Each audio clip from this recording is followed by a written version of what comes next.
prayer. I'm sorry, stand to say the pledge of allegiance. To the flag of the United States of America.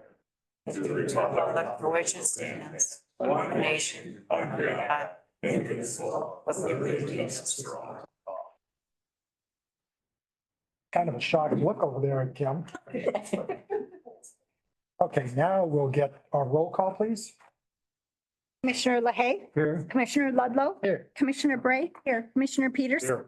Commissioner Fournier, Commissioner Britton, Here. Commissioner Kozlowski. Here.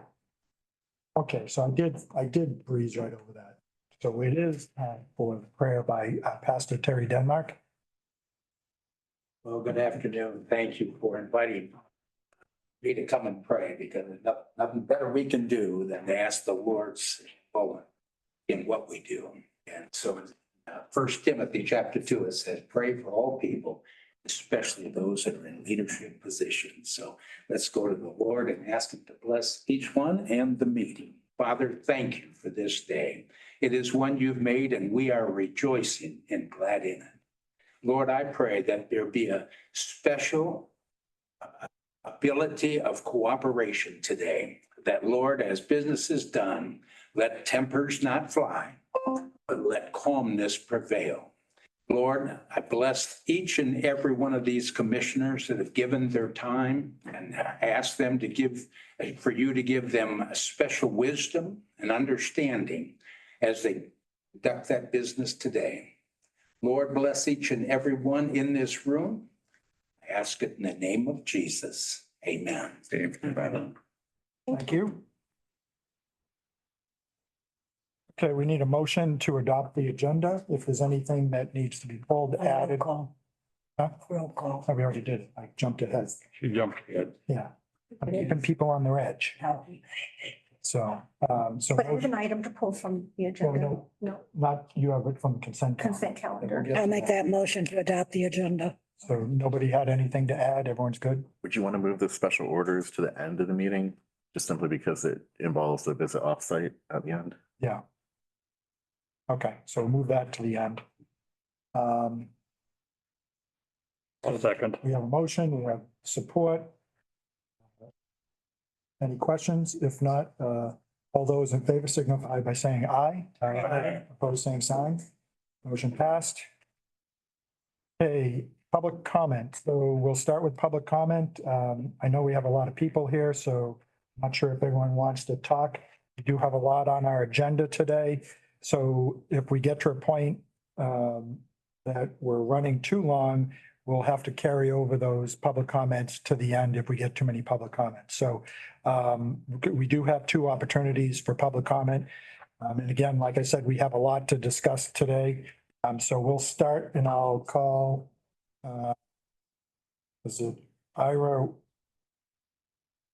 Virgo?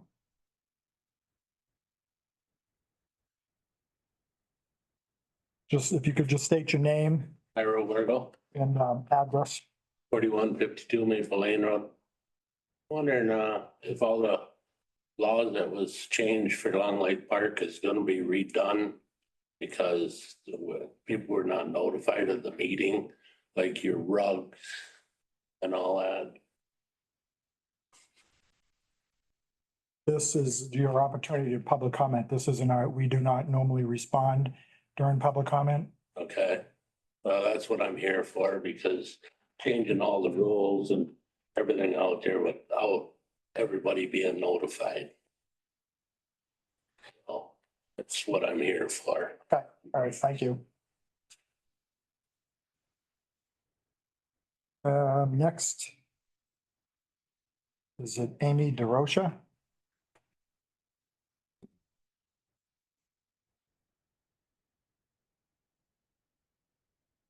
Amy DeRoja, 4152 Maple Lane Road, Alpena. Mine is kind of the same thing. There was a lot of things that were at the last meeting we attended for the county parks, some rules that they're changing, some ordinances, and we don't feel that we were notified of the ordinance changes or involved in the decision, and they said it was voted in, but we were also told that it needed to be approved somewhere else first. So there's just a lot of things that are making people out there unhappy as far as camping out there.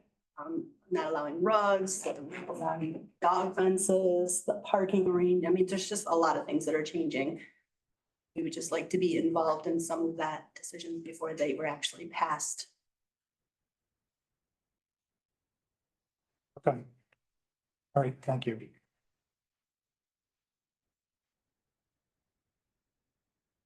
Amy Kish?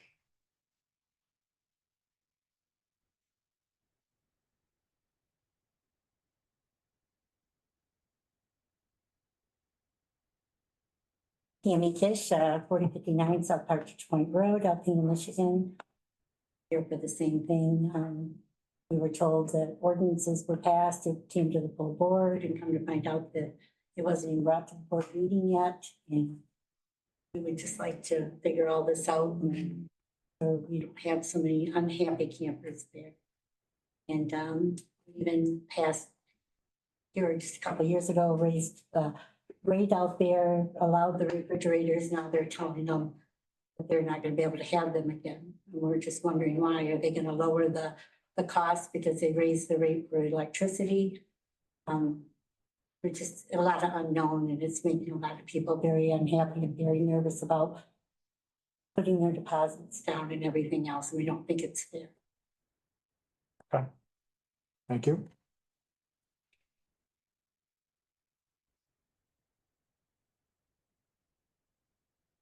I can't read the last name, but Matt, it looks like a B. Matt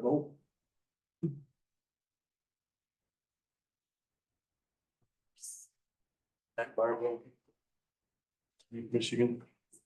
I guess we're all here for the same thing, some of the changes that have happened. And I guess we're not gonna get any answers today. Is there a chance we're gonna get some different answers? Apparently not. Well, again, this is just public comment, so we just listen to the comments, and then we normally do not respond to the public comments during the open public comments. Okay, I guess what, we're worried about parking our boats and our lights, our sites, fences for dogs, rugs. These are some of the issues. We'd like to have answers. Okay, all right, thank you. Then this one must have got stuck to the other one. Sharon Wirgo?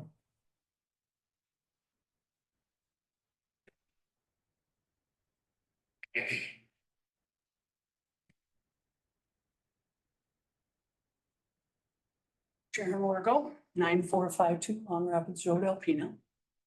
I'm here to express concerns about the ordinance changes at the parks as well.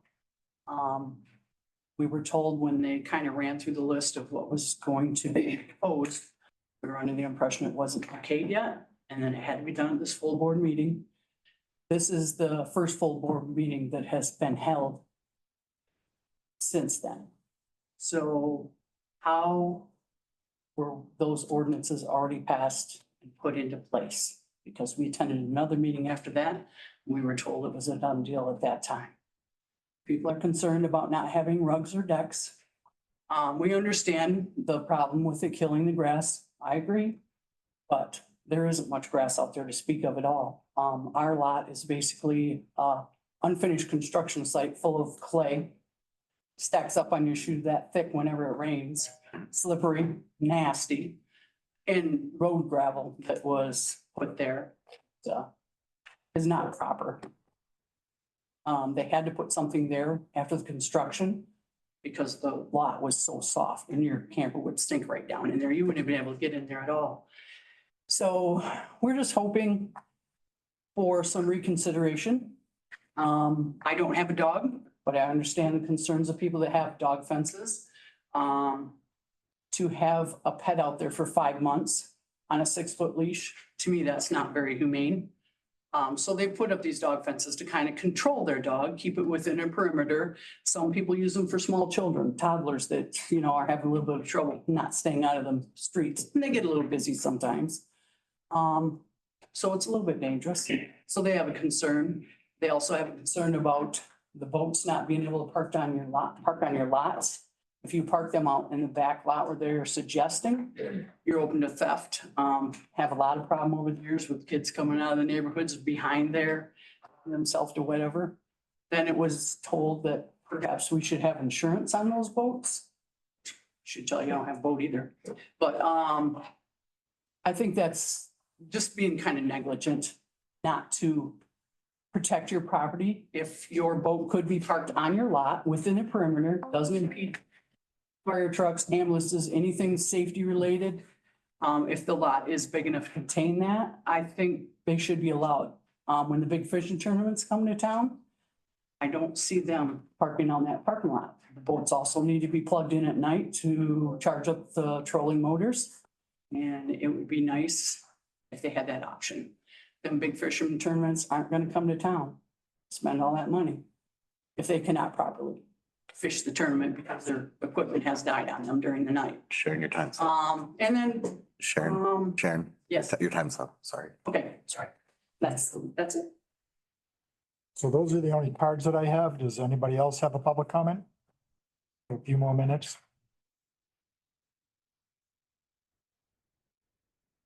Good morning and thank you for your time.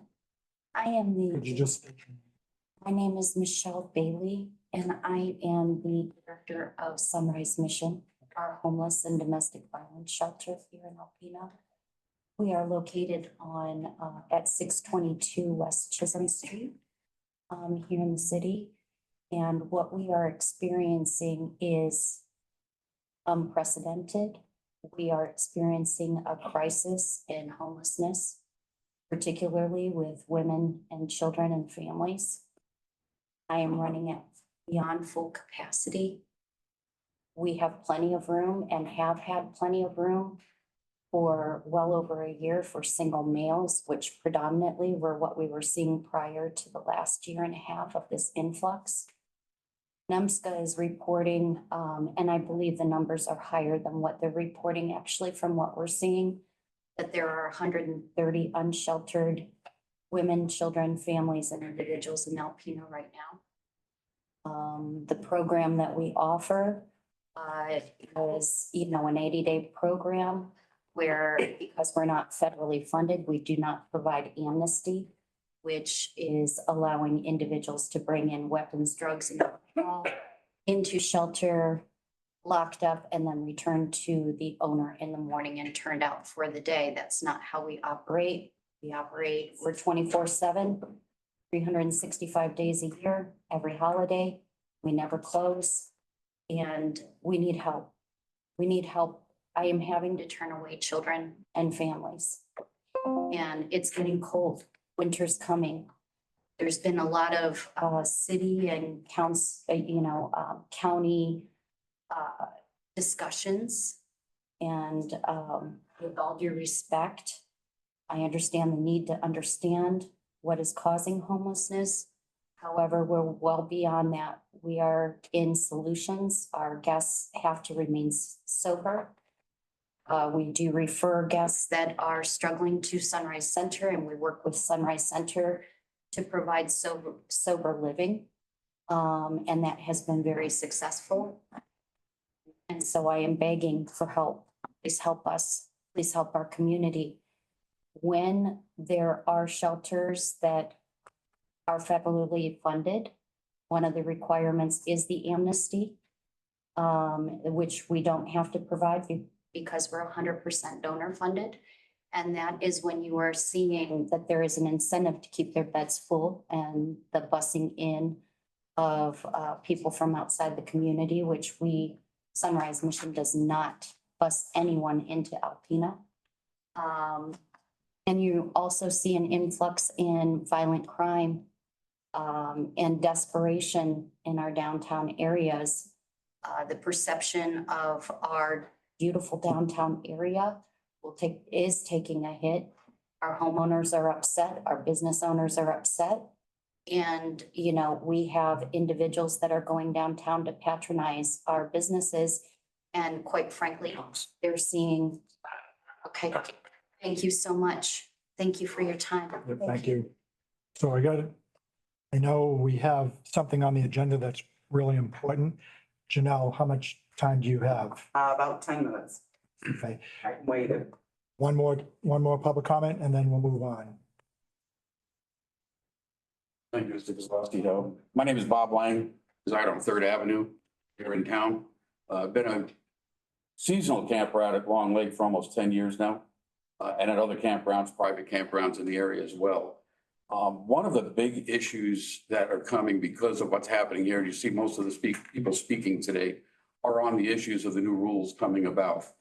A lot of it is because when we're coming up here and sitting down at park meetings and trying to voice our concerns, we have an air of being dismissed by people sitting in your chairs.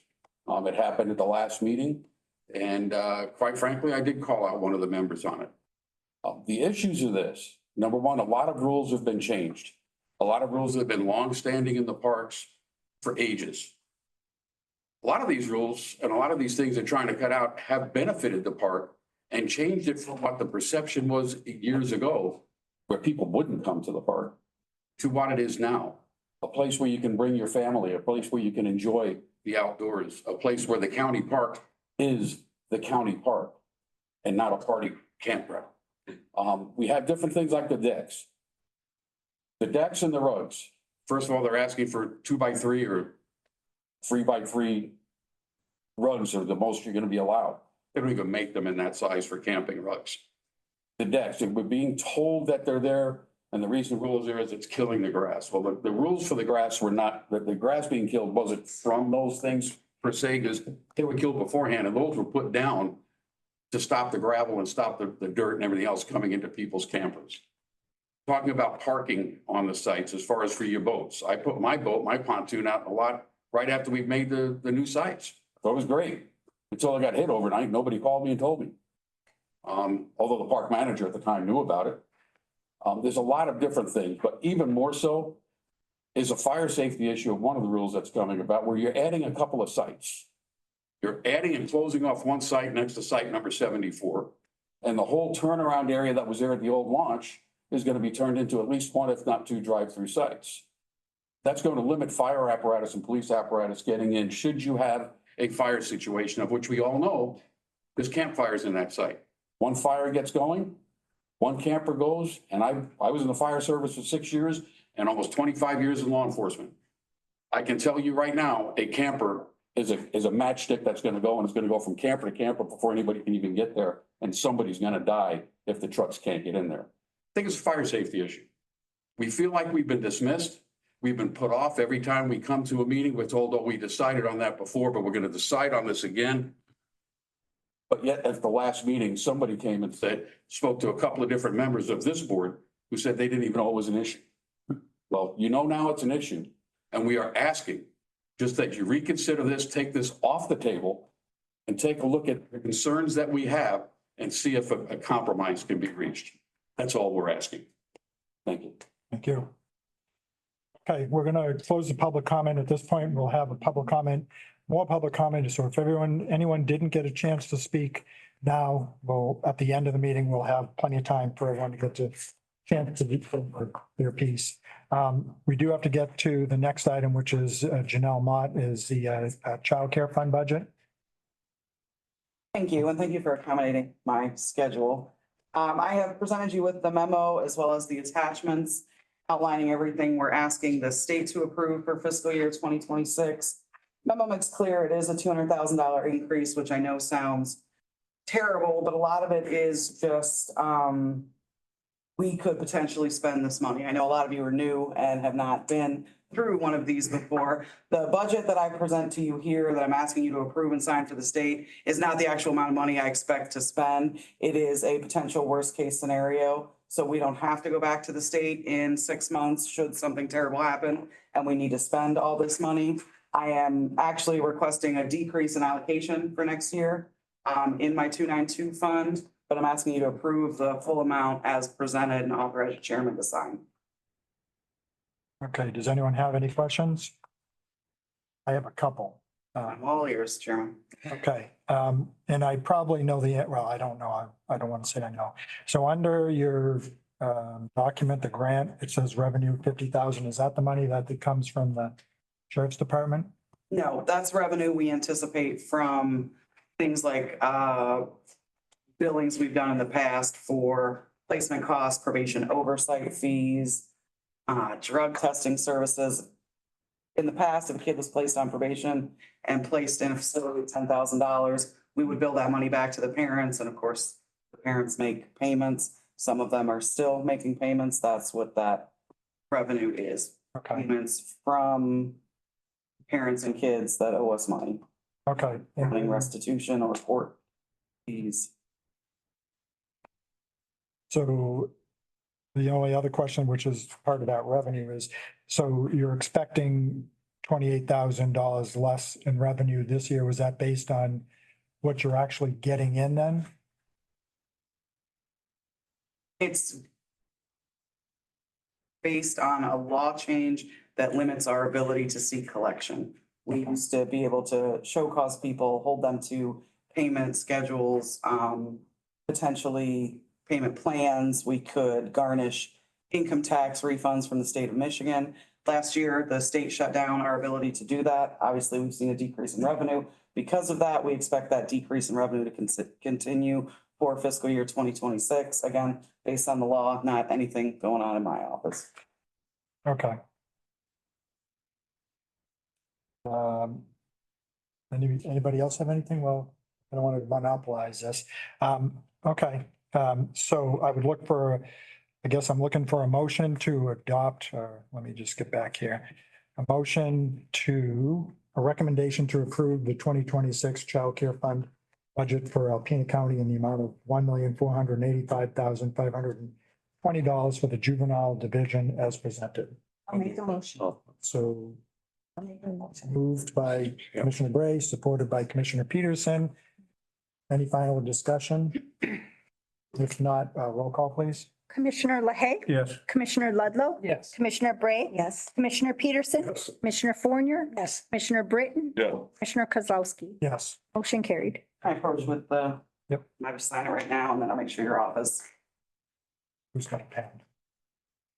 I just need the chairman of the board and 10:30. And then I'll give your office a copy so you have it. And then you'll get the official approval letter from the state after this is submitted. I appreciate you bumping me up. Thank you. Kids appreciate it, so thank you. Okay, next up is bills to pay. So everyone had a chance to review the bills. Look for a motion to approve. Motion by Commissioner LaHaye. Support by Commissioner Ludlow. Any discussion? Questions? None? Roll call, please. Commissioner Ludlow? Yes. Commissioner Bray? Yes. Commissioner Peterson? Yes. Yes. Commissioner Fournier? Yes. Commissioner Britton? Yes. Commissioner LaHaye? Yes. Commissioner Kozlowski? Yes. Motion carried. Okay. Next item is the consent calendar. We have a number of items on the consent calendar. I know Commissioner Bray asked. I'm going to pull under the Central Dispatch Committee meeting minutes, the first item, So do you have a number? Is that CDC number one? CDC number 1. Okay, so Mhm. CDC number one will pull, and then I'm gonna add CDC number 4. Anything else?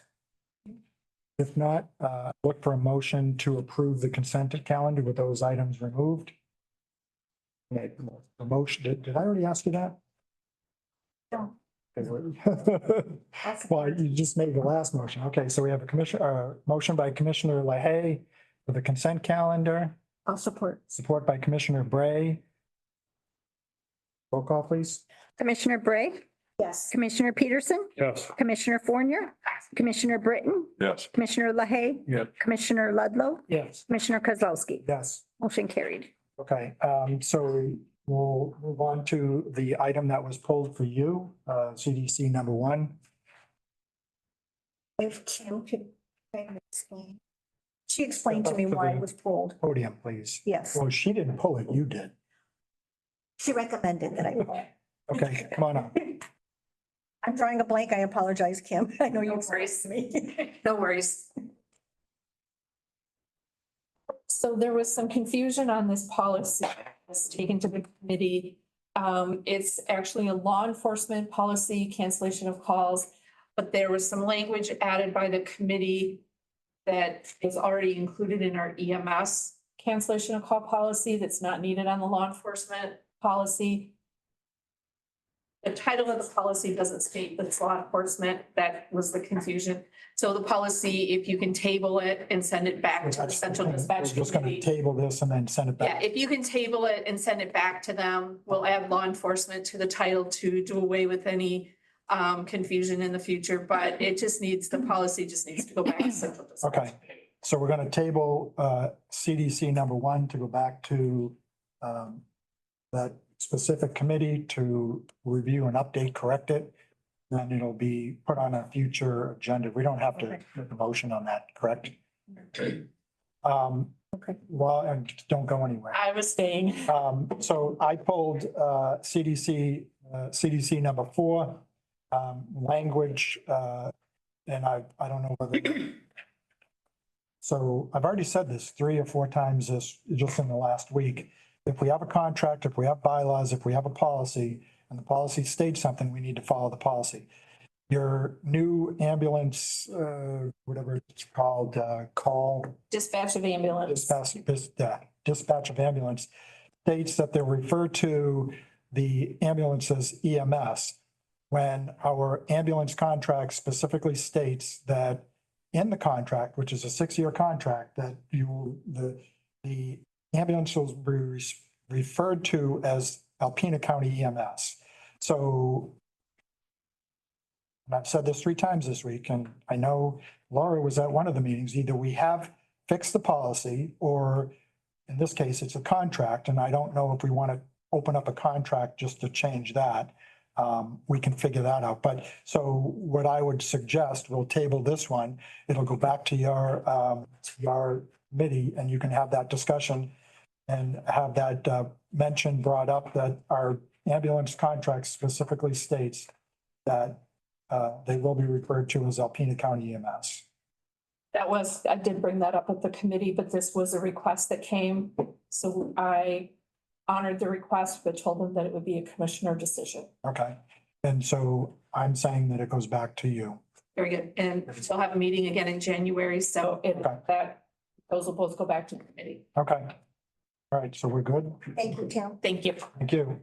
All right, next item, budget adjustments. Budget adjustments. Looks like the sheriff is up next. Good afternoon. This is a request. We received $5,968.18 in donations from people in the general public. We have that marked as a revenue. However, I need our expenditure line item increased by that amount so we can spend it. Okay. So I'm looking for a motion to increase the line item, community engagement, in the amount of $5,968.18 as presented. So moved. Moved by Commissioner Peterson. Support by Commissioner Fournier. Any discussion? Although, let's roll call. Commissioner Bray? Yes. Commissioner Peterson? Yes. Commissioner Fournier? Commissioner Britton? Yes. Commissioner LaHaye? Yes. Commissioner Ludlow? Yes. Commissioner Kozlowski? Yes. Motion carried. Thank you. Okay, next item, we have Craig, Older Persons Committee Chairman on the 2026 Older Persons Committee grant allocations.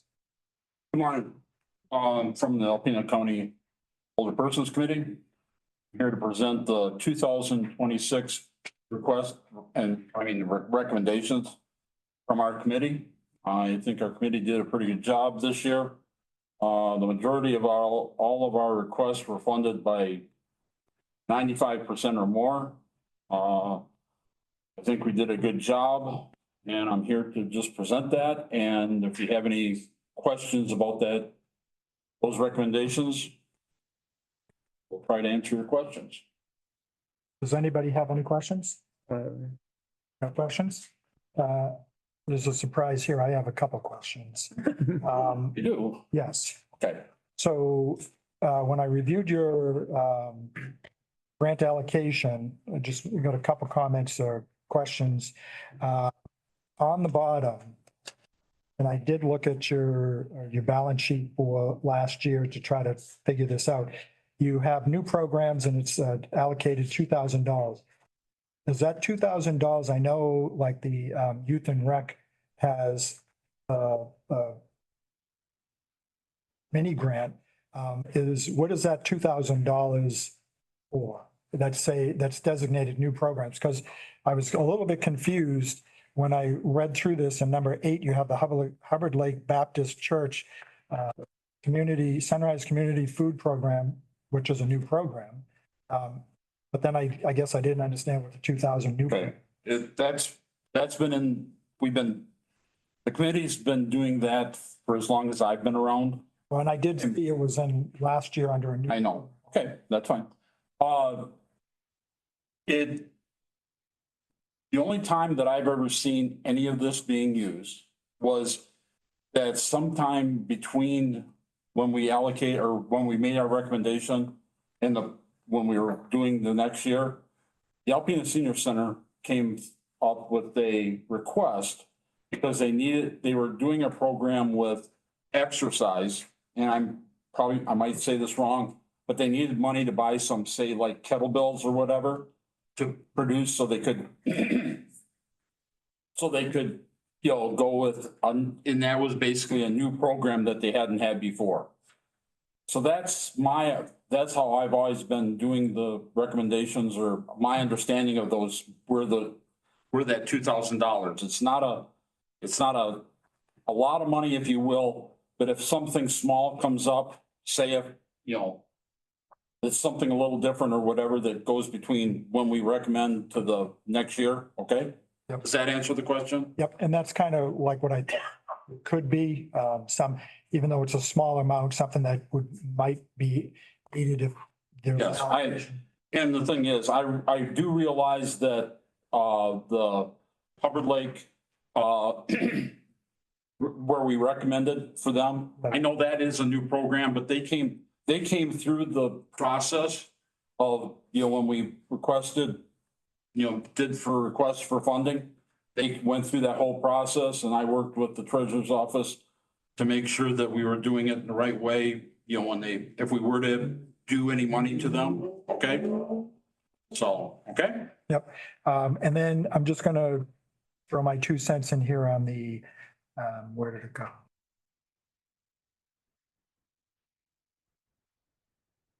The amount, where is it? 110 wasn't, I thought there was an amount for the habitat. It's line 7. Oh, I had it highlighted. That's why I didn't see it. Habitat for Humanity. So my concern, and I know I brought this up last year, we have quite a bit of money, 100,000, 112. Last year was 118. And I'll basically reiterate the same thing I did last year. My concern is that a lot of these other programs like Meals on Wheels were impacting greater number of people in the community. The Habitat one, I think, and I can't remember, I think it might be 8 to maybe 10 people that were really impacting here. And I do have a concern that, this is a community program for seniors, but then if you don't, and again, I would think that 112,000 could go pretty quickly with some of those repairs that are going on. But I do have concerns where we're not, in my mind, impacting the greater number of seniors in the community when we're only targeting, not really targeting, but impacting maybe 8 to 10 people. I strongly agree, and the committee agrees with you also. After last year, we took that, your exact point, into consideration. Okay. For the better, to use the money for the larger good, or the larger amount, if you will. I don't want to say things wrong, but that's, you take even like the Meals on Wheels. Meals on Wheels this year, we funded them 99.06%. So we're taking care of the greater amount of people, and nothing against Habitat for Humanity. No. But like you say, 8 to 12 people a year, even though it's a substantial amount of money, it breaks down that there's not as much good for the amount of people that they're doing, okay? Okay. Hope I said that. I didn't want to say. Oh, again, I'm just I understand. reiterating my. And I think I'm hoping that this recommendation followed what you were, basically you and the different people on the commissioners were saying, okay? Okay, okay, so I'm good with that, so I'm looking for a motion to, a recommendation to approve the Older Persons Committee recommendations for 2026 Older Persons Grant allocations and authorize the county administrator or county clerk to sign and all pertaining documents as presented. I'll make the motion. Motion by Commissioner LaHaye, support by Commissioner Fournier. Any further discussion? Roll call, please.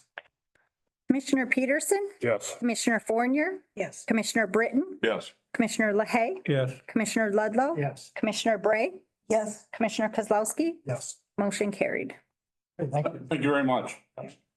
Okay. Next item is Tony Sushak from the. That's fine. This one's open. Don't mind sitting. Tony Suchak, Chairman of the Alpena County Youth Recreation Committee. First of all, I just want to thank the commissioners for putting this on the ballot. We did that 16 years ago. We've had 4 elections since. I think each year it's gone up on the number of yes votes. This allocation that you have in front of you will be the 4th year. It's been $500,000 for 4 years, previous 4 years. So the 2026 allocation, we would have to go back to the taxpayers and either if we wanted to renew it or if we wanted to decrease it, if we wanted to increase it. So we'll be having that discussion probably at our January meeting. And again, this is a service. This is these are all services that the county provides to the taxpayers. I listened to our friends from the parks. We've improved the parks over the years substantially. And with this millage, along with everything else, so I hope that people appreciate that. We normally get really good comments. The budget this year, the budget is, we approved 483,549 out of 30 grant requests that were totaled 589,914. We also put contingency funds in there for 75,000 for mini grants that would come up during the year for a total budget of 581,667. Just some highlights. Michigan State University Extension for 78,516 in the budget. In that category, that represents our normal 40-some thousand that we cover youth programming. But it also is an additional amount to help the county out as far as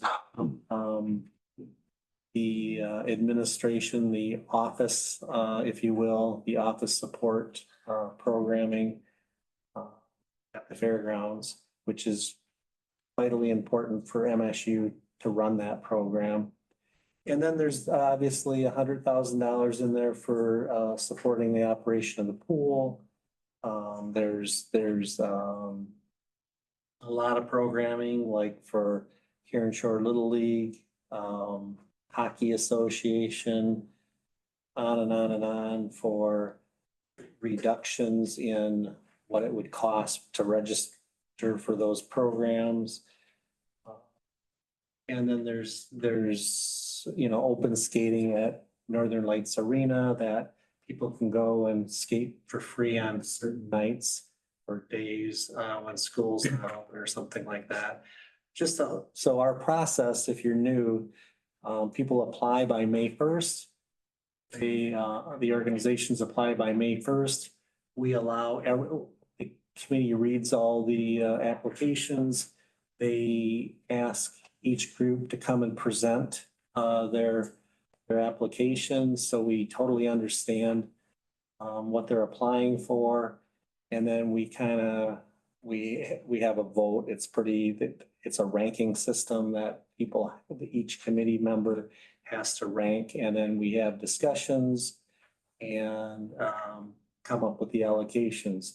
Those presentations were able to really ask questions, should taxpayers really pay for that part of your application or your grant? So we dive right in.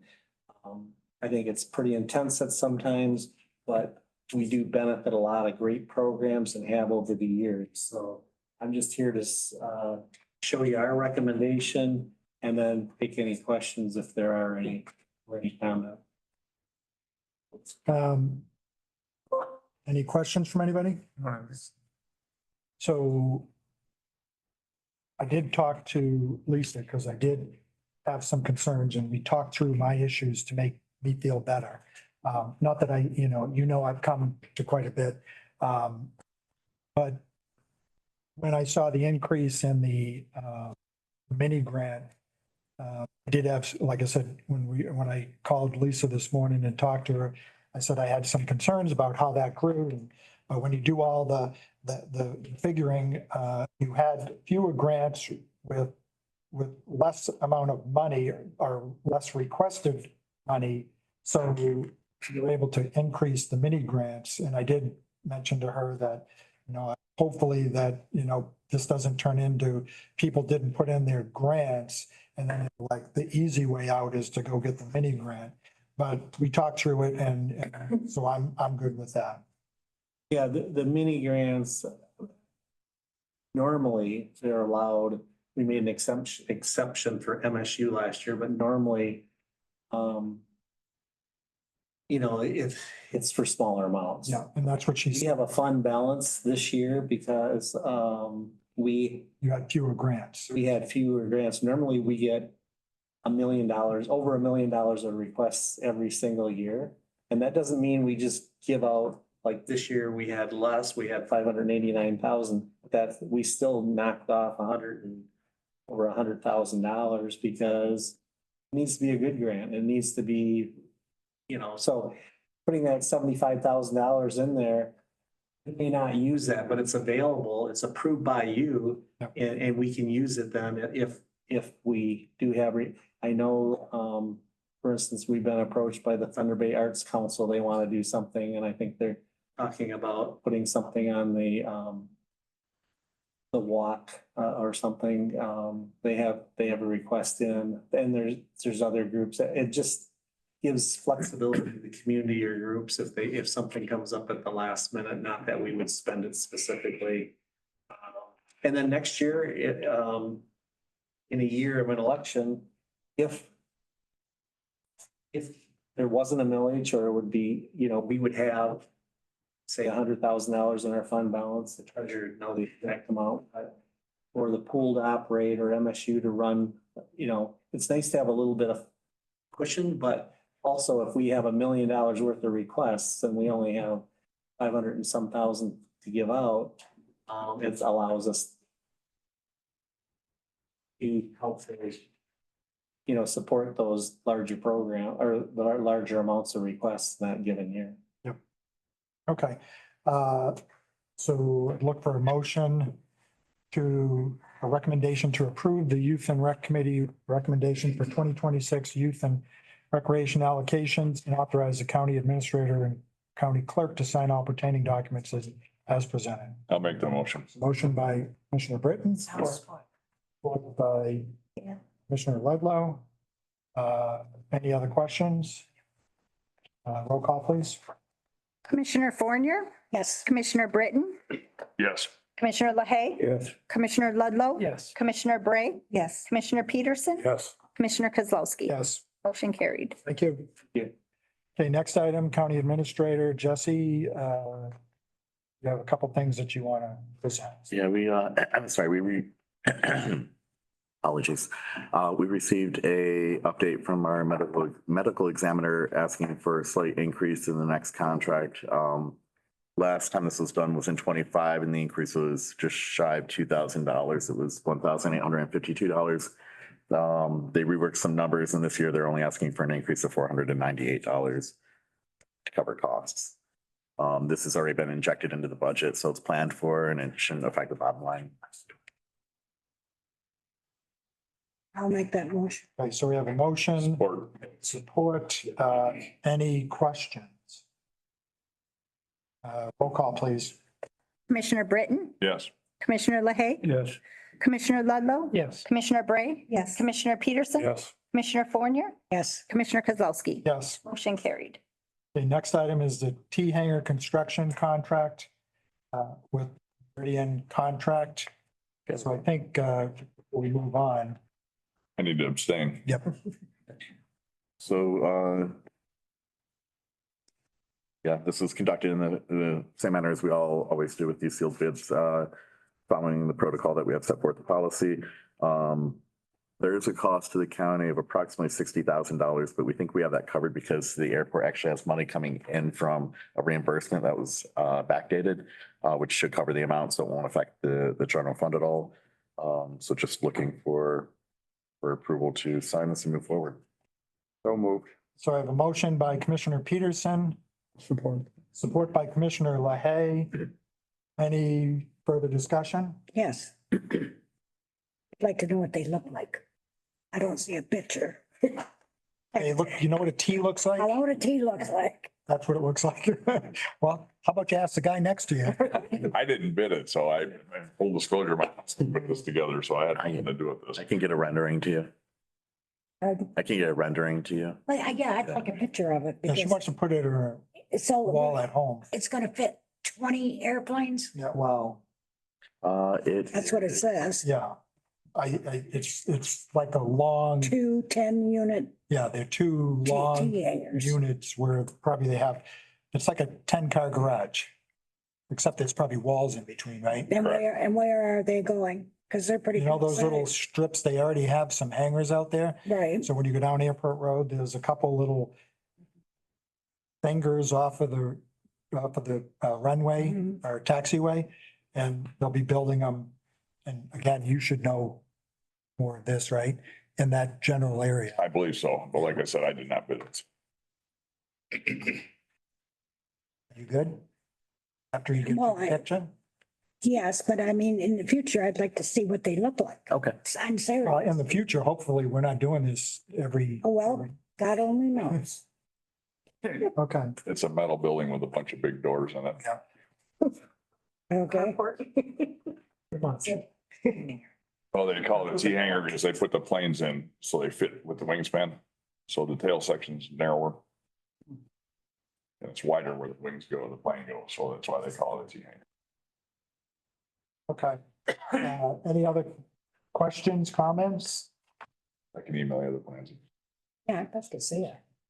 So I'm looking for a motion. Yep. Oh, I did? We had a motion. Good. Oh, yeah. Okay. I asked a question. Okay, yeah, that's where you threw me off.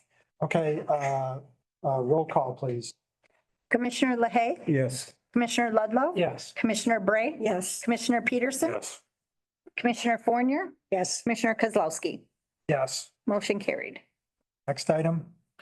This is something that we do annually around budget season. We have to opt out of PA 152. We have to do this each year.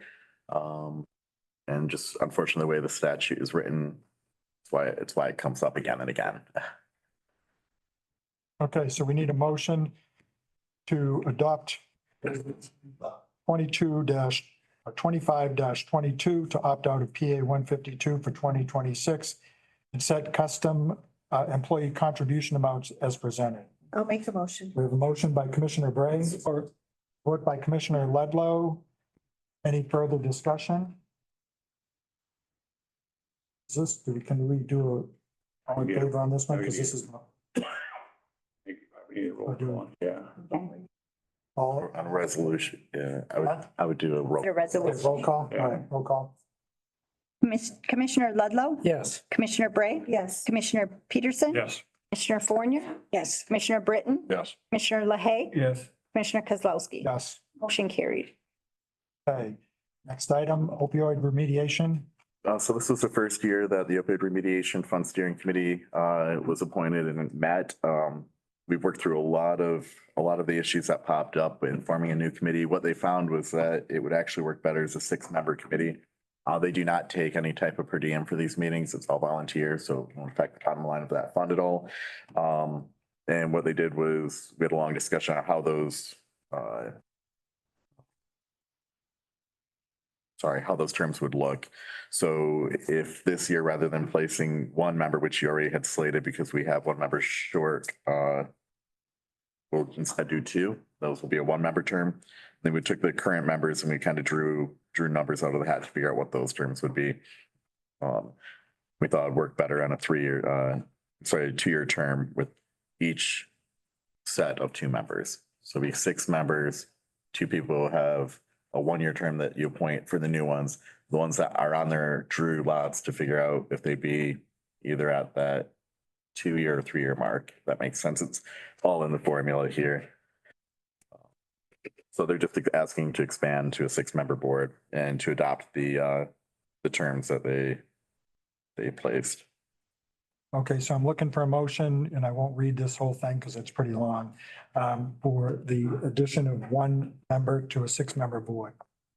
I'll make the motion. Motion by Commissioner LaHaye, support by Commissioner Britton. And just to note that it'll go through the usual protocol. We've already put out to take applications, so they'll go before personnel, then come back for the board for adoption. Okay. So all those in favor, was there any other questions? All those in favor signify by saying aye. Aye. Opposed, same sign. Motion carried. Then the next item is poll votes informational on the vehicle sales and transfers. Again, this is informational. Looks like We have everybody, Commissioner Konashevsky, the only one. yeah. So it passed. And then just an update on that, the truck did sell, the van is out, we're waiting for offers. And transfers of the vehicles between the various departments has already begun taking place. We expect that to be done by tomorrow afternoon. I know you were busy this morning. Yeah. But I did have a question. So, and you can give me the answer, but why are we transferring the money back, the 4,000 back to parks as opposed to? The red truck with the plow was, I thought that was, it was at one time, but you guys had transferred it if they would have picked up the maintenance bill on the last project. oh, That was the agreement, and which they did. So then at that point, it became property of the okay. park. That was a truck and plow together. Correct, yeah. Okay, so we're good on that item. Poll action number 2 is again informational. It looks like everyone approved this one for the transfer for the county treasurer. So this is, None of those T hangers. yeah, as you all know, we've been dealing with the 482 fund, which was the airport runway project. When we started planning for the T hangar project, we put it under the 482 just for convenience purposes while we were working through the numbers. In communication with both the treasurer and the auditor, it was realized that as it becomes a new fund, we should separate that. So we have a 483 fund, which will be the T hangar fund. So we can keep the numbers separate from the runway. It's just easier for track. Make it more complicated than it already is. Yeah, this one hopefully will go a little bit smoother. Okay, everyone good with that? Next item we have is the updates on reports for special and ad hoc committees. We have facilities. Travis is not here. I don't know, do you have anything you want to add to that, Jesse? Not, we'll press on. Airport, sorry, Bill. I'll make a note to Kim to, I don't want to rub salt in the wound, Kim, every time we talk about this. We met the 10,000 appointments for the year, so we'll get the $1 million grant back. You're gonna do the T hangers in the spring. The 2 plow trucks that are on order, gonna be delivered in May. And then we've got to write a letter to get the snow blower, 26. Okay, thank you. So that goes to the facilities now, you said, so. Yeah, that's going to go to facilities. So that's why I was saying just pull it off. So that way, again, I'm not trying to rub salt in the wound over there with Bill. So, courts and public safety, Lucille? Yes, at the last meeting, we approved the yearly public defenders agreement with Northeast Michigan Regional Public Defender's Office. And we also approved the administrator's agreement with Mr. Pfeiffer for the year. And lastly, we approved the sheriff's request to purchase 13 new AEDs. That's it. Okay, thank you. Moving on to the next stuff, it looks like we have correspondence, a letter from our constituent. I think most of us probably were aware of that. That was just as an FYI because it came in written form, so. Okay. No issues, nothing to really deal with on that. And then we'll move on to new business with Bessie. So Commissioners, you should have all received your budget books for the FY 26 preliminary budget. Here. Before we get into it, I want to express deep thanks to our county treasurer, Cindy Sabula, and our county clerk, Carrie Bertrand, for their great partnership in developing what would be the third balanced budget, second since the removal of the ARPA safety net. I'd also like to recognize our managers, department heads, and elected officials in ensuring the carefully and considered responsible allocations of funds in their respective departments. With that, we can get into it. If you go to your first PowerPoint. As you can see, we have a budget of revenue of projected revenue in FY 26 of $13,314,935 and budgeted expenditures of $13,297,998, giving us a surplus of $16,937. I'd like to note that in the FY 2025 budget, we only had a surplus of $711 at the end of budgeting. So a slight increase in the right direction. As an aside, the overall budget is in the black, $213,506. Go to the second page. Reviewing our outstanding bond payments for the Capital and Energy Conservation Bond, Fund 363. You can see that we made progress and are now only 3 years away from completion in late 2028. Those continue to be paid, which is a good thing because otherwise it would be coming out of the general fund. Third page, we're a tad further out being paid up for the airport terminal project, Fund 381, which is due to be paid off in 2038. We want to keep an eye on the CARES funds, which have been covering the payments to date. Eventually, those funds will run out and general funds will have to pick up these payments. So just something to kind of keep an eye on as we move ahead. Page 4, Central Tower lease payments. That's Fund 372 is on track and doing well. Nothing special to report here. Just wanted to give you an outlook of what is still owed through 2032. These payments are covered by Fund 210, which is the ambulance fund, and 261, which is emergency 911. So no impact to the general fund. Again, just something so you can kind of see where we are and what we have coming down the pike. Skip over the jail fund, the jail bond.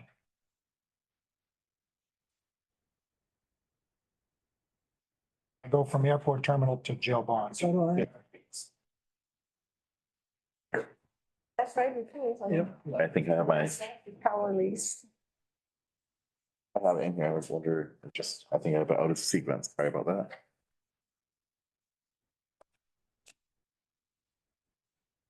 Oh, I guess. Regardless, nothing to report there. This is just more of an FYI. I guess that's probably why I didn't make a note of it. This money is covered by the village. Yeah, no impact to general fund. I apologize for not noting that. 8.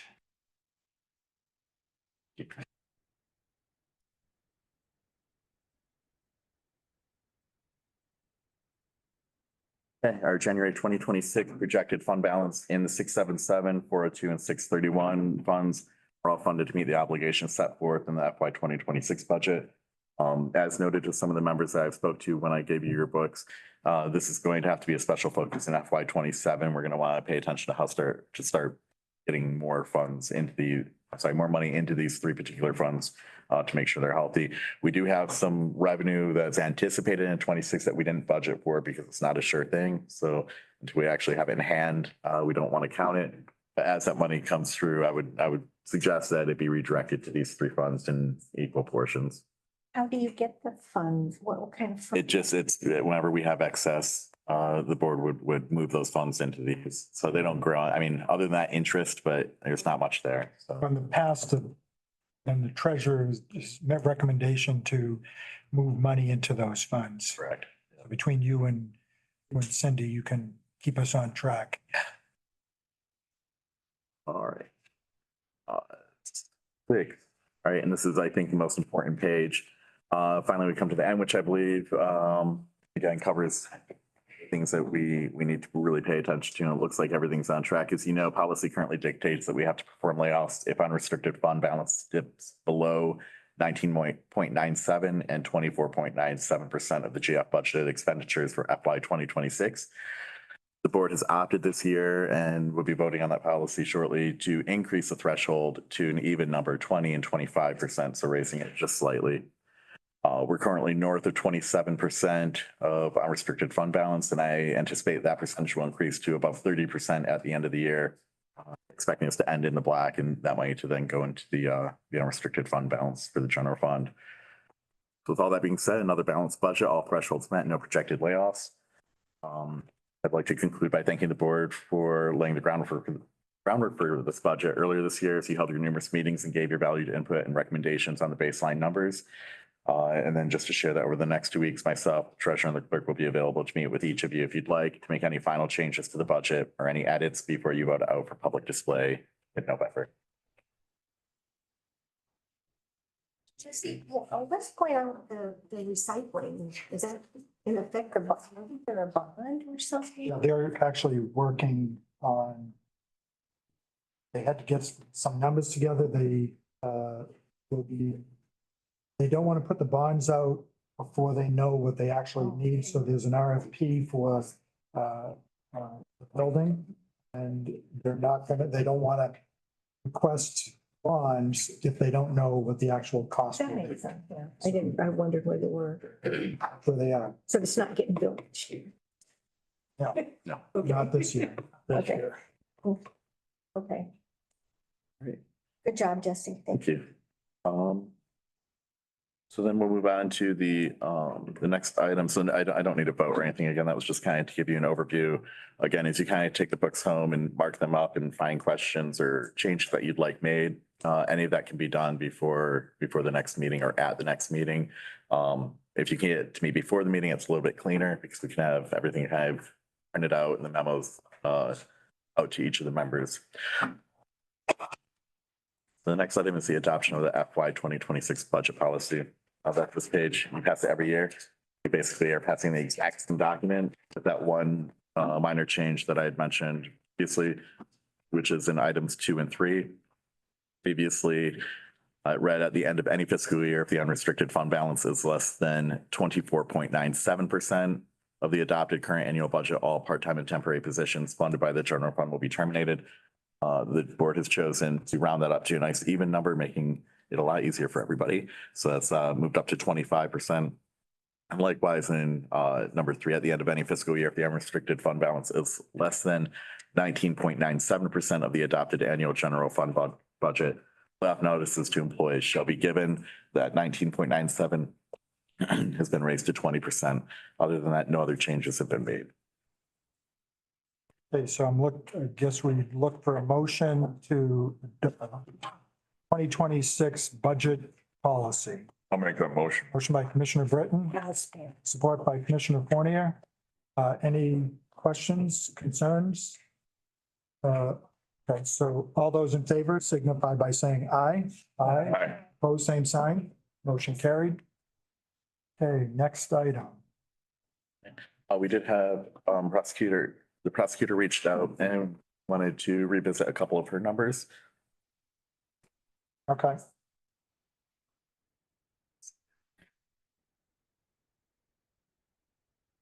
Fund is.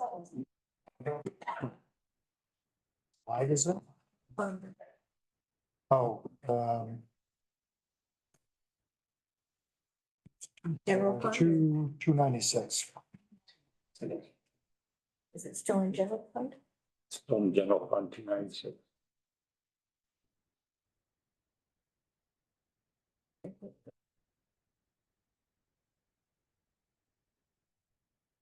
96. Yep. Okay.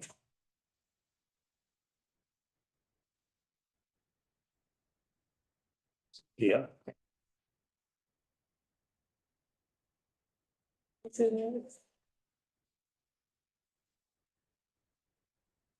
Hey, did we all find the right spots in here? Let's go loop for a loop here for a second. That's gonna be 7.7. I actually have two different budgets and this one is going to be the quickest to discuss. This is the Crime Victims' Rights Services Fund, 277.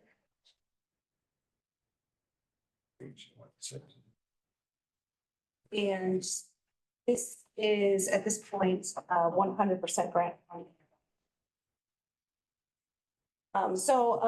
Basically breaking up from the bottom, these are very small numbers, but very important numbers because every single dollar amount is allocated for specifically in the grant application. So this is a mandatory position and Julie Jackson, she is our Crime Victims' Rights Coordinator. She writes the grants and keeps me informed on all of these things. So I may turn to her on occasion, but very simply here, she was allocated for the year $77,000.79.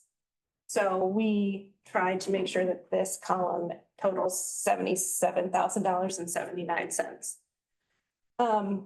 So the very bottom number is something I just want to draw your attention to. It's called direct services, 955. That is a number that we get allocated to us as part of that $77,000. So we can't even touch that and there's no dispute with anything in that line item. But slowly moving up to postage. Every single victim in this county receives a mailing from Ms. Jackson upon the initiation of their. And this is our first opportunity to have correspondence with that person. And that person, the first way we have to really nail down and get some communication going with the victim, because of course the police officers are the first to have contact with them, but is to mail them something with an increased postage over the last year. She's working on a very tight budget, so that extra $21 that we're asking to have in that account could really go a long way, as each envelope costs roughly $2, since she's trying to get as much information out to them as possible. Are there any questions? Yeah, I'm sorry, just one thing, because you mentioned it's a 100% grant funded. However, in the 2026 board recommended, it looks like general fund would be paying in $2,012 to this position. Well, if I could make my way up to the Yeah, top for a Yep. brief second. It's a department requested salary numbers for both full-time and part-time employee, which of course trickles into the fringe benefits. I'm not really sure how those numbers came to be on there. That's not the budgeted numbers that we have for the grant. So we would propose, Julie makes $22 an hour because the grant has stayed at this dollar amount and everything else has increased. She has cut her hours to accommodate the grant because there is no additional funding for her. So she only works 38 hours a week generally. And so for 52 weeks, that's $43,472, which is a difference of $1,562. And that's for the CVR full-time? Correct. Okay, so you're asking for that to be lowered to that number? Okay, 43, okay. What number was that? Sorry. It's quite right. 702. I mean, what was it lowered to? 43,472. 43,72. Okay, thank you. And then right underneath that, slightly different, still absorbed within that $1,500 difference for the full-time is the part-time employee. Right now, we are have that spot vacant, but it is allocated for in the grant funding at the tune of $16 an hour at 20 hours a week. And so for that, if we're just asking for $16,640, which is a $260 increase as to what is right there on paper. And I apologize if not then rework the fringe benefit numbers, but I don't believe they should go up from there as part-time doesn't get too many fringe benefits anyways.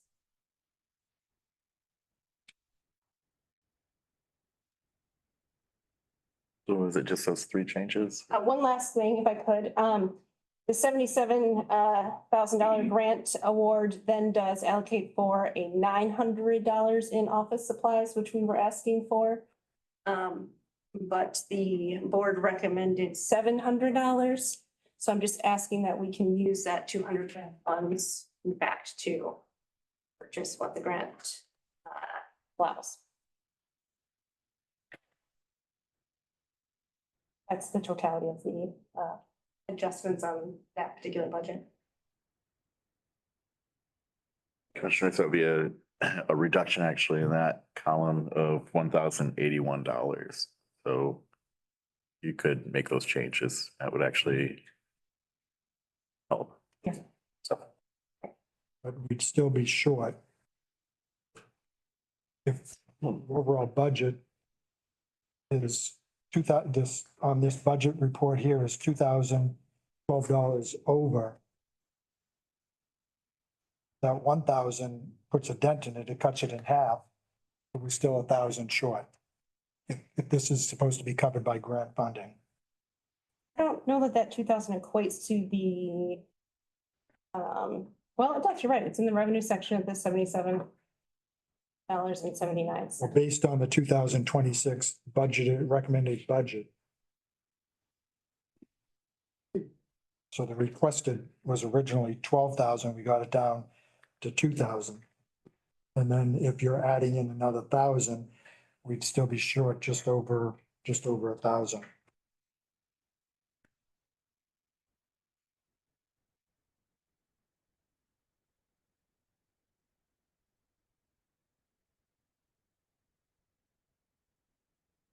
Yeah, I didn't run the numbers on this.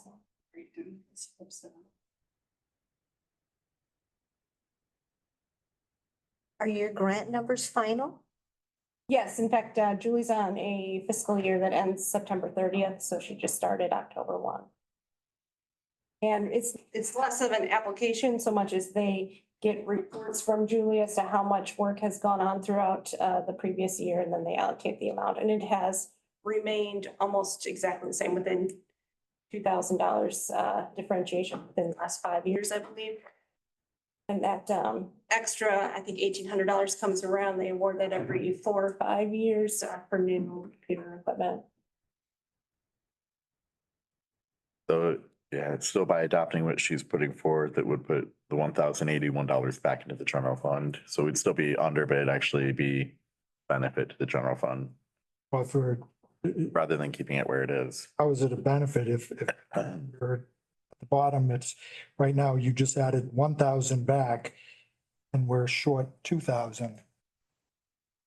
Because right now we're short 2,000. So Yeah, I instead know. of short 2,000, you'd only be short 1,000. Oh, that, I thought you said it would be yeah, it's a benefit that we're short of. Where we are right now. Yeah. Yeah. And perhaps, I'm not sure, perhaps that will work itself out in the fringe benefit calculations, which all get adjusted ever so slightly based on the percentages of the salary. So I guess my concern is that, again, we have our policy which grant funded and fee for service employees. The employees' wages and benefits are paid with monies or pass-through monies. Benefits are to be paid out of the grant pass-through funds.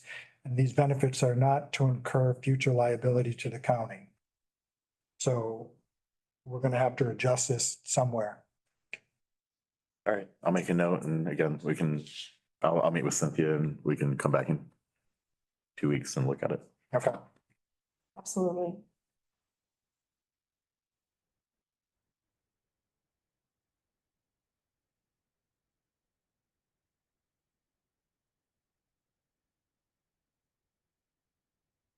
So that should finish that up for that grant funded, Jen.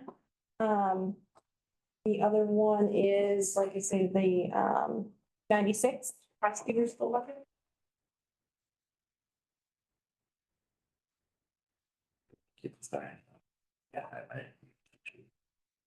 One thing is, when I was able to look over the budgets that were passed out last week for final review by the department heads, I did note one difference and in my notation, difference, I got it incorrect. So I just want to make sure there's one particular line item that I just want to make sure is clear. That's with the witness mileage. It's 860,001. The board proposed $500 and I had budgeted $100 for that.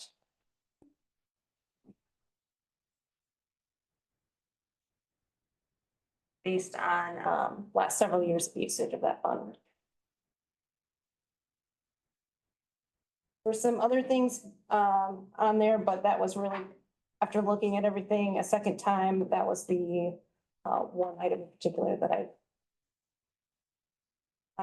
aside from one other item. Any questions about the witness mileage? So you're asking to raise it back to 400? Well, the board set it at 5. I'm requesting 4.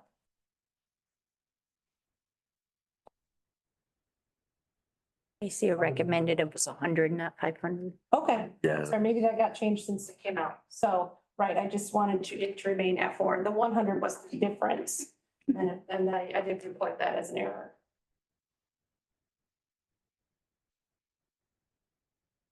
$100 was. So, yeah, so what happened was the prosecutor requested 400, the board recommended 500. And there was a miscommunication when she sent back her second request. The number 100 was mistakenly put in the column for the new request. It was put in there and then we had locked the budgets because we were getting ready for presentation. So that's why it's being brought up today. And it was put in there wrong by myself. Right, yeah, no, it was just, I'm just saying that's why it's still in there. It's just, we had to lock the budgets to get the numbers for presentation.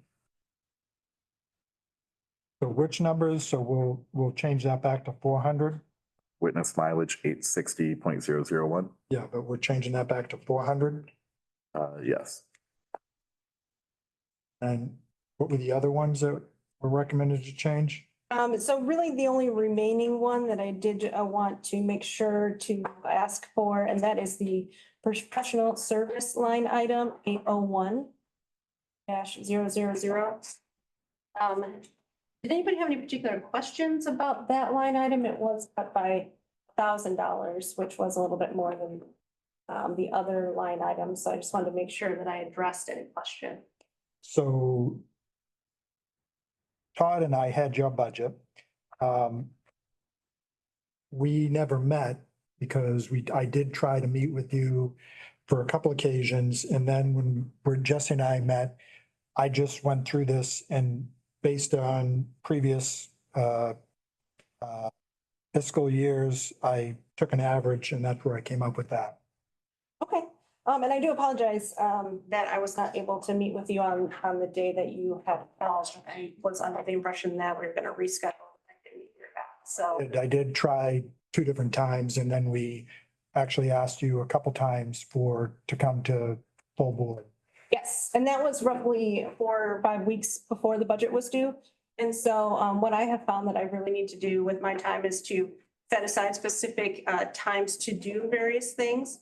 And throughout my particular schedule, I had worked in several hours to work on the budget, but it was after that particular board meeting. So I just wasn't able to give a thorough look through of this budget, as I do try to cut everything down to the very dollar amount that I anticipate using or had used in the past, in hopes to even cut some subscriptions. So for example, next year once our contract runs out with our books and periodicals, we're going to cancel that particular contract and no longer get the paper copies. And that's just one example of various other things that I was attempting to work through and cut. And so that's why I could not come to a board meeting and promise things to you all that I had not thoroughly researched on that. Just on the professional services, I think, and just for the board's College. In 22, the activity was 4,400. In 23, it was 5,000. In 24, it was 6,500. Activity to date is 4,500. However, it does look like it was offset 4,500 this time in 24. And I think. And it looks like you had a $1,500 one come in December, so it could very well go back up. Well, I think at the time that you and I talked, Jesse, what I was doing was projecting where they were percentage wise at that time. Yeah. And coming up with the number. Yes, so the professional services gets billed quarterly. So whatever quarter you were in while discussing the matter would have been where the item, the payments had already been made. This particular professional service, what it is it accompanies Stacy Stewart. So she's here, she's our Title IV-D. Yes, child support investigator for our office.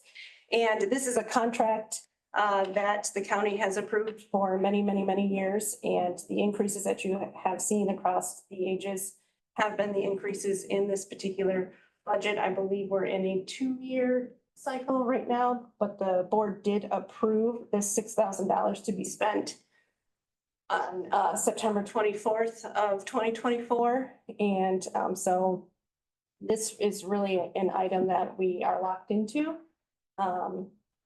Or I believe it is 2 cycles at least. The last one was quite a bit longer. There were some extensions because of COVID and things of that nature. But that is one of the contracts that we have entered into, and it's set at the $6,000.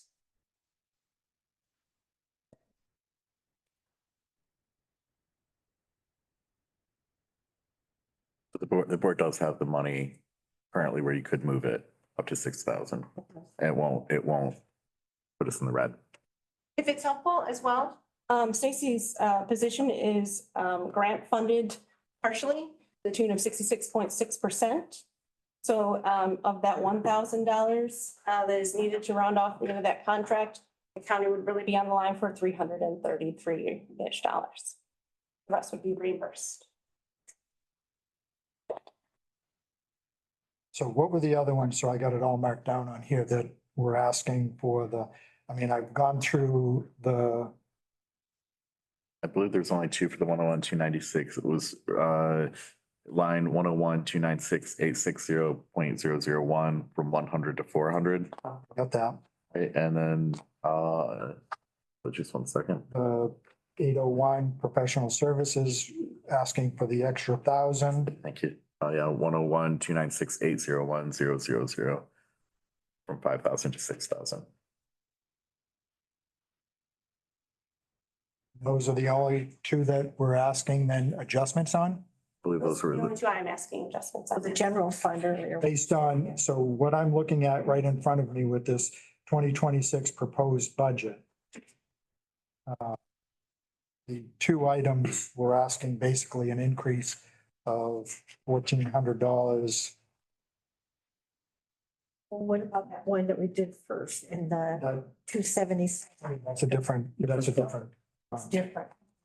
Again, that was grant funded, so the general fund, based on our policy, doesn't cover out of the general fund grant funding position. Okay, yeah. So.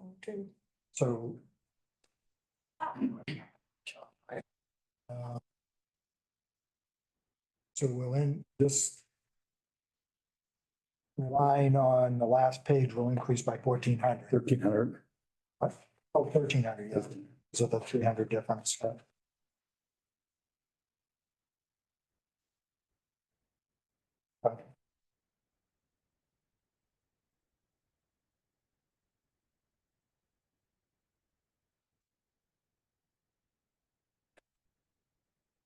If you wanted to approve that, I would just need a motion for that 296 fund, and then on the other fund, like I said, the prosecutor and I can meet to discuss that grant funded position. And as long as we can figure something out before the second reading, we should be good. Okay. I'll make that motion. So we have a motion by Commissioner Peterson. I'll support. Support by Commissioner Bray. Any further discussion? Roll call. Commissioner Bray? Yes. Commissioner Peterson, Yes. Commissioner Fournier, Commissioner Britton, Yes. Commissioner LaHaye, Yes. Commissioner Ludlow, Yes. Commissioner Kozlowski. No. Motion carried. Thank you, everyone. Thank you. Okay, next item.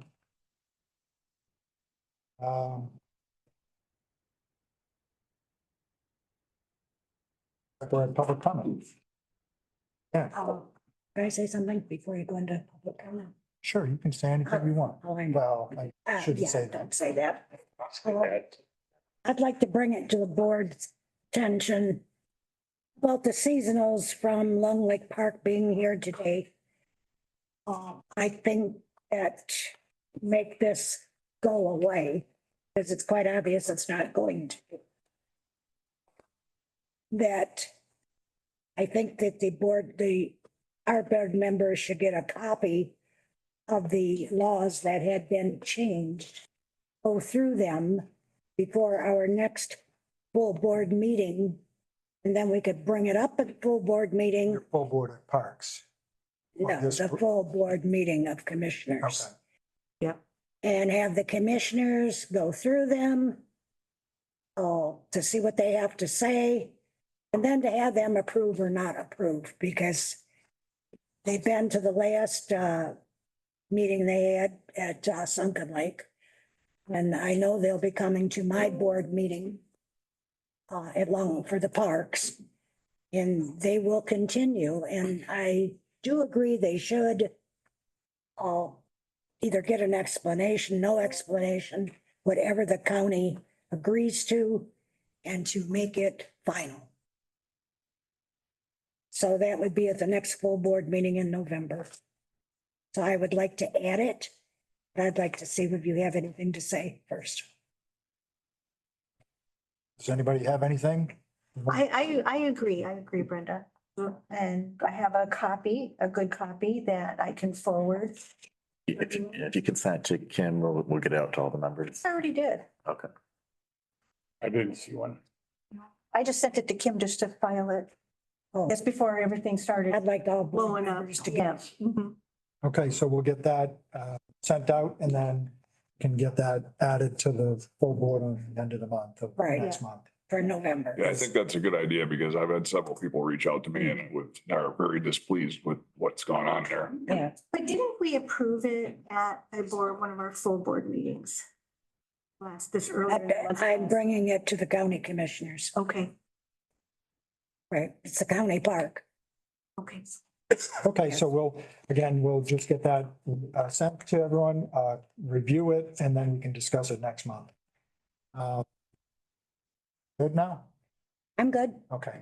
Thank you very much. So now we'll move back into the final public comment. So if anyone wants to speak during the final public comment, step up, say your name, 3 minutes. Right, hello, Martin, I'm the current manager of Beaver Lake Park. I live at Park at 17354 Beaver Lake Park Road. I'm sure you all know me. Been doing this job for 14 years. I want that to sink in. Reason I say that is because I am the best person you know that knows what goes on in those parks. I've been on the board 14 years, so I've been here when more board members have come and gone and decisions have been made. I'm not trying to step on anybody's toes. Like I said, I'm the current manager, so I'm probably gonna be losing my job because I'm standing up here. But what you've heard from people in the public, it's important that you listen to them. And the reason they're here and the reason they come to the meetings is because they want to see the parks get improved. Just like the youth and rec grants that we do, the managers want to see the parks get improved. The board members are trying to get the parks improved too. I get that. But one of the things that I might be able to suggest is that rules are not, in the military, which I did 24 years, rules were created because of blood. You know, and that means that something didn't go, if somebody lost their life or limb because, then that's how that rule got created. We don't normally have to worry about that here at parks. So I don't understand why rules can't be posted someplace to, hey, this is what we're thinking, and give the public a chance to review those, get their inputs, and then the full board, the park board decide yes or no on that, or hey, you know, this is a better idea or suggestion. And put those new implements from the public into those rules. and then bring those to the full board, get voted on at the park board and then brought to the full board to be approved by the full board. That would be a step in there, a check and balance step. So you don't have frustrated civilians out in our public community that are frustrated with folks that are trying to do their jobs. Because we get it as a manager, we get blasted every time we turn around with the new rule that gets put in place. The board doesn't on a normal basis, except for at a meeting. Okay, that's one of the topics that I want to talk to you about. The other one is I wanted to talk to you about the county trucks that are being taken away from the parks. I know that they're expensive. I get that. They were leased 2 years ago, so we've already paid 2 years out of a 5-year lease. Is there any money going to come back to the parks for the trucks that we had that, you know, we just out the two years worth of payments and any improvements we made on that truck? It's like at Beaver Lake, I put a bedliner in the truck. I put a Tahoe cover on the truck. I put running boards on the truck. At my board, at my budget's expense, Beaver Lake's expense, am I going to get any of that money back? Is the park going to get any money back? Are we looking at alternatives for trucks? Because basically what I was told is either A, you use your own personal vehicle or you find a new job. And that's not the way it should be, because first of all, my contract says that I'm provided a vehicle. My job description, which is part of my contract, says that I'm supposed to maintain the county vehicle, which is provided. So now you're telling me that in order to keep my job, I got to accept the 70 cents a mile for a $4 a gallon diesel truck and to keep doing my job. It seems like it's very unfair. And I even went to the park board when I had a special personnel meeting and presented an alternative, and I didn't see any of that information brought up to this full board about, you know, hey, here's an alternative. Alpena Buick is willing to lease us 3 vehicles for the same cost that we're paying for Sun Lake's vehicle. Sorry, I'm over time. Great, thank you. Oh, we're done with public comment. Yes, I'm public. Bonnie Fredericks, concerned citizen from Sanborn Township. I'm only going to hit the highlights here because I only have a couple minutes. Workplace harmony is the cornerstone of a positive workplace culture. It encourages inclusiveness and fosters a sense of belonging for the employees. When employees feel supported and understood, they experience lower stress levels, leading to better overall health. When the county morale is low and chaos and distraction are running rapid here. Within your budget, I have seen and discussed with the county administrator some of my concerns. I met with Jesse this morning. And among them, I guess I'm just going to highlight a few, are the wage adjustments and your stipulation or your stipends. They're not given free evenly to everyone. And how is it decided who gets the 2,000, who gets the 1,500, who gets 1,000, or who doesn't get anything? Giving instead of the raises. And then finally rolling those steps into the wages for the following year.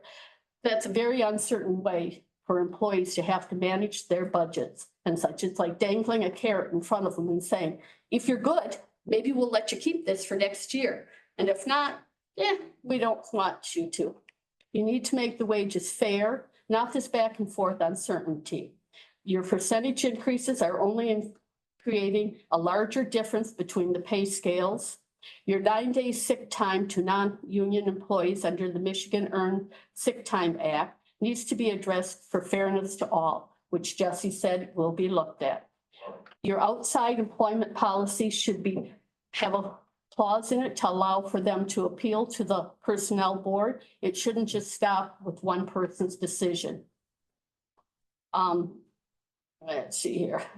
The transfer of $80,000 from the Self-Insurance Health Fund in January to pay for the Motorola annual lease payment.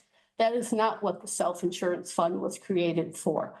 Although there is a provision that says that by 2/3 of a vote that you can spend down that money. But is it fair to start taking money that's been set aside for insurances for the employees to help cover increases? Some of your other funds are not really in great shape either. Your equipment fund is low, your building and grounds, the self-insurance, you've kind of drained part of that. Your district health building fund, which you've taken money from. I hope and pray that this board will be fair to all employees and serve the best interests of everyone. and to create a workplace that people feel comfortable coming to see. And some of the elements that you need to put in place for them is communication, open dialogue with the employees, transparency. You need to respect your employees and not be critical of them. Collaboration, teamwork is the heart of your leverage with your skills, and trust. That's a very important one. The commissioners need to trust the employees and department heads, and the employees need to learn again to trust. Your time's up. Thank you. Okay. Anybody else for public comment? No, I can't before. I'm just gonna say Sunrise Mission is desperate for some help. I am begging for help for these more than 130 individuals that we have, predominantly families and children that are on our streets. They're living in our parks, they're living in tents.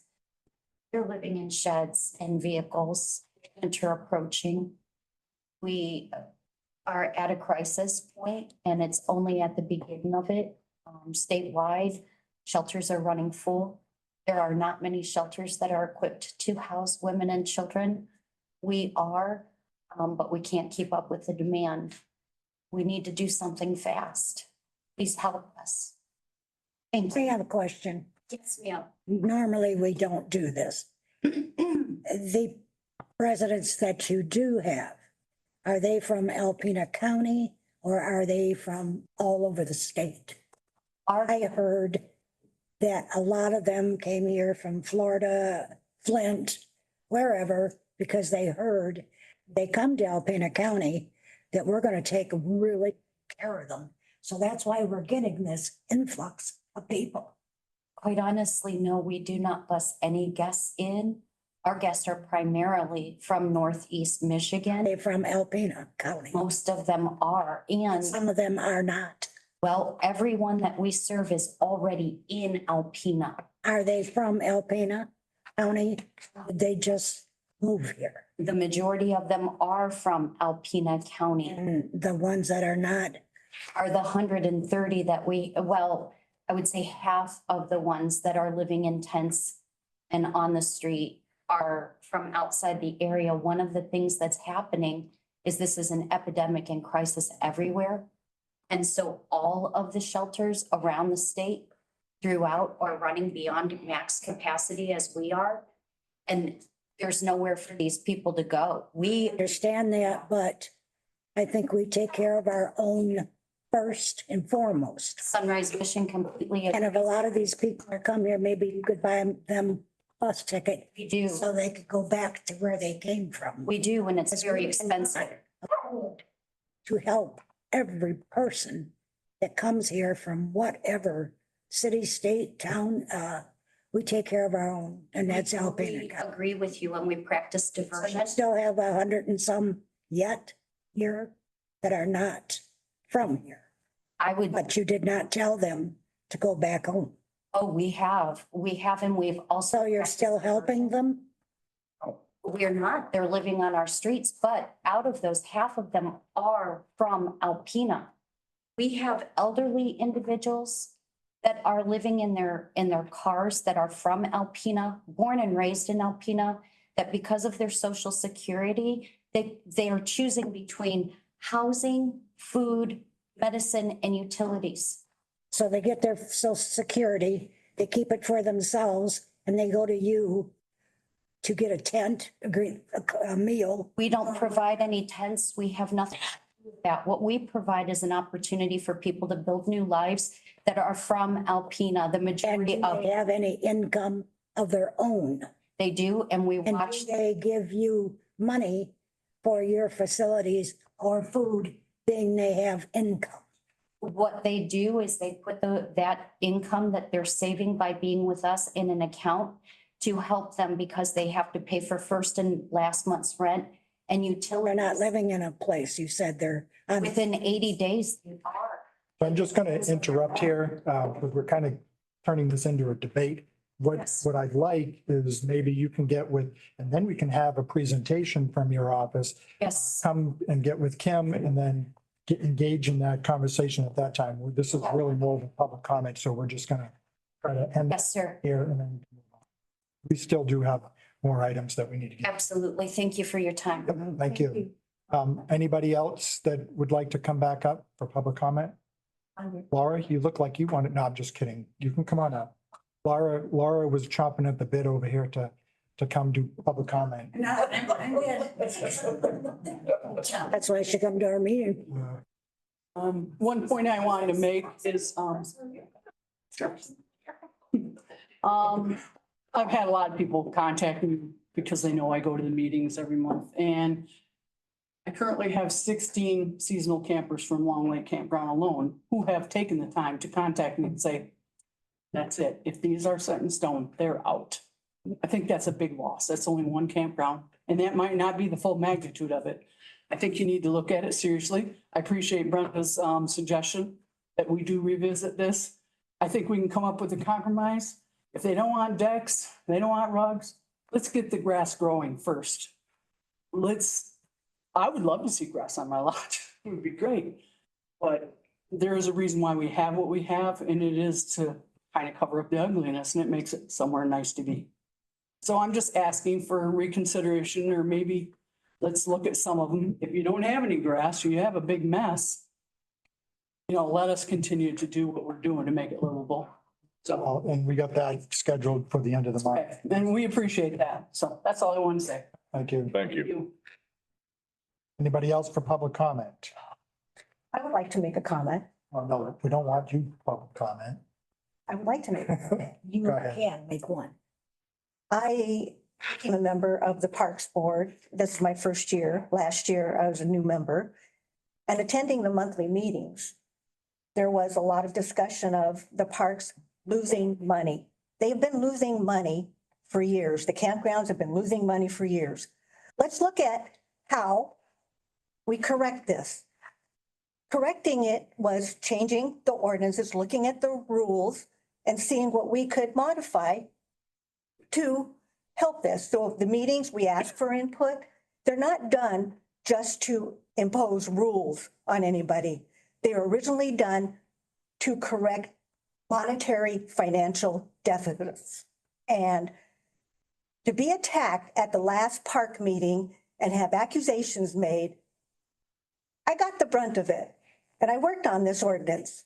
And I can tell you, that's how it originated. There isn't anybody here that is interested in power and being in control and changing rules. We just did it based on meeting and forming a committee and getting together and organizing it. And that's what I have to say. So I will send everything to everybody and then we will discuss it at the next meeting. But I felt I needed to say this. Thank you, Lucille. Thank you, Lucille. Okay, one last chance for any more public comment. Okay, if not, we'll close public comment and, You have the presentation, the townships. Did you want to discuss that oh, before you go to closed session? yes. Oh, that's why you're here. Okay.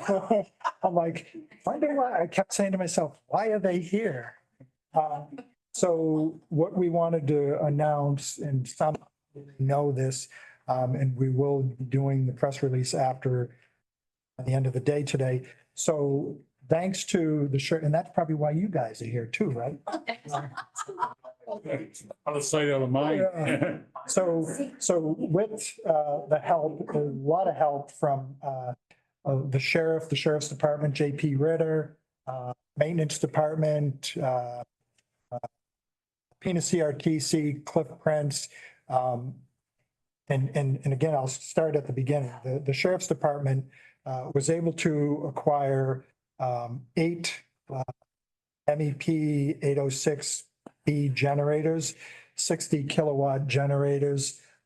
When we first got the cost was 0 cost to Alpena County because they were able to pick them up through a DRMO site through the federal government. Pecking order, federal government has first dibs. Local government, sheriff's department was able to acquire this. I don't want to get that out there too much because then we'll have competition from other local entities. But we did acquire, among many things, the 8 generators, 60 kilowatt, and I think there's 7 60 kilowatt. One, I think, I can't remember if that's a 35 kilowatt or something. But the point is that these generators are going to be a benefit, huge benefit to our county, based on what happened to the county, the region, this past March, end of March. We suffered a major storm that wiped out the northern Michigan. And over this time, having conversations with the sheriff, ideas came up to acquire these generators. And again, if someone's offering me a free generator, we didn't know whether they would work. So that was the downside. We did get all 8 generators up and running, which the point to that is these generators are going to be able to be used to benefit the townships that are willing to work with us and figure out, I mean, there's a lot of logistics that still need to be put in place. But the main thing is that we have generators for the townships, for the county, for the area. Now, I'm probably speaking more than I should. I'm making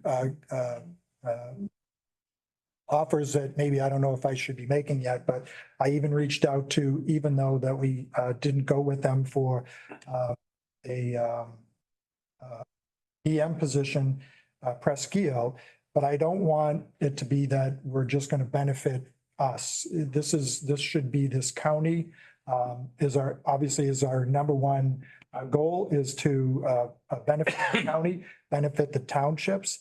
I know we worked a lot with Alpena Township, hopefully Wilson. We can work to, and I know Jesse's probably stewing over there that we did this before I wanted to do it, but we've had these 8 generators that are all up and running. We're ready to go. We just need to work out more logistics to figure out how we're going to do that. But the main point is that this is going to benefit our townships, our partners that we work with. And then on top of that, we were able to acquire, the sheriff was able to acquire a 200 kW generator, which the plan was that, and we don't have that one up and running yet. We're still working through that. But that one could be used at our main facility that we use as a warming shelter. And we've been in communications with the group at the Aplex that if we needed that as a local community warming shelter, and I just hope that we never have to go through what we did in March, because it was miserable. But again, thanks. I mean, I can't thank the sheriff enough and his group over there that worked through this, and especially the sheriff for doing these road trips and picking this stuff up. I mean, I don't know how many miles you got underneath your belt in the last couple of months, but you got quite a bit. But again, that was our kind of, if you will, breaking news from the county level. And that's why we wanted the townships here. I know I've talked to a couple people, but and I know I haven't told Jesse this, but the new EM position, one of the first things that I think that will have the EM position, not maybe the first, but part of his orientation, getting up and running with these things, will be working with the townships and trying to figure out how we move forward, working with Jesse with the ideas that he's had to be able to, again, assist the generators with those townships. So hopefully that's good for the county, good for the townships, and good for our citizens. And if I could do a quick follow-up, we are, and you're right, I like to have things packaged up really nice before we present them usually. We are in talks, and we do think we have a couple of sources who are going to be available to help with getting the township halls hooked up for these generators. So that'll be a cost savings for the townships as well. All the generators are mobile, except for, I believe, one. Well, 2, if you count the 200 kW. Right. So that'll be something coming down hopefully in the next week or two. But Chairman Kozlowski just can't wait. So I will take the blame on that, because I've been itching to just tell everybody. I've been telling people, I said, we got to go with this. We got to go with this. And I know, again, the sheriff wants an opportunity to get his picture taken maybe. And So with that being said, I know, we did add a closed session. It should be very, very short, but, I'm guessing under 15 minutes, but we'd like to invite the township officials who are here to come with us over to the fairgrounds so you can see the units yourself. And we can kind of have maybe just a quick discussion over, what the immediate future might look like as far as working together to get those numbers as far as what the hookup is. I know you guys gave some projected invoices, what it would look like, but a lot of them included the generator and the hookup. So we just need those pieces together now so that we can get these numbers to this other entity to see if they're willing to step up and do the hookup. So. That's all I have, Chairman. Okay, thank you. So exciting news, I hope, for our partners in the community. Again, I can't say enough thank yous for the sheriff and the department, for JP for finding all that stuff. But I really appreciate everything that you've done over there, so.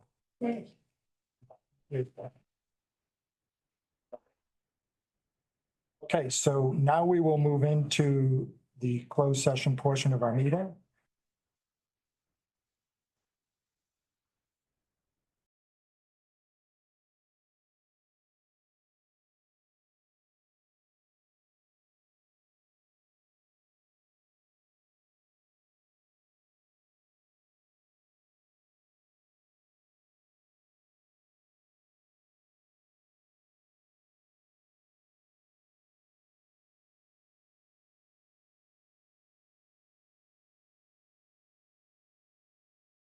Yeah, then, yeah. Commissioner LaHaye? Here. Commissioner Ludlow? Here. What? Commissioner Brady? Here. Commissioner Peterson? Get back, I can't lead them on. Commissioner Fournier? Commissioner Britton? Commissioner Kozlowski? Oh, I didn't fit it. I really. I didn't reach hand. Here. And I'm, Commissioner Kozlowski, okay. I know. okay, Lucille, this had nothing I to do didn't, against well, you. What's that? we'll move forward. So I'm looking, unless anyone wants to do anything right now, I'd be looking for a motion to I adjourn. make a motion, we adjourn. Motion to adjourn, Support. support by Commissioner Bray. All those in favor signify by saying aye. Aye. All same sign.